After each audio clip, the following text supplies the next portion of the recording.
terms of goals, we were totally focused exclusively on Tesla requirements, and that makes life a lot easier. If you have one and only one customer, you don't have to worry about anything else.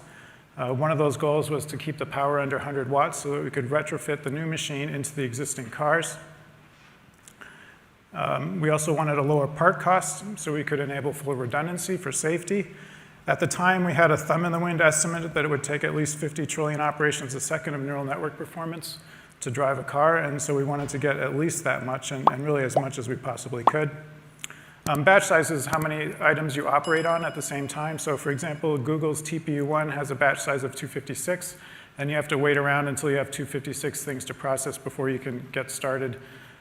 We didn't want to do that, so we designed our machine with a batch size of 1. So as soon as an image shows up, we process it immediately to minimize latency, which maximizes safety. We needed a GPU to run some post-processing. At the time, we were doing quite a lot of that, but we speculated that over time, the amount of post-processing on the GPU would decline as the neural networks got better and better, and that has actually come to pass. So we took a risk by putting a fairly modest GPU in the design, as you'll see, and that turned out to be a good bet. Security is super important. If you don't have a secure car, you can't have a safe car, so there's a lot of focus on security, and then, of course, safety.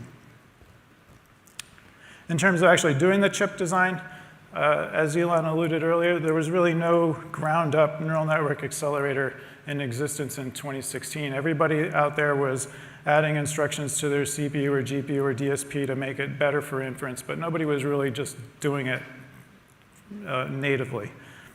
So we set out to do that ourselves. And then for other components on the chip, we purchased industry-standard IP for CPUs and GPUs. That allowed us to minimize the design time and also the risk to the program.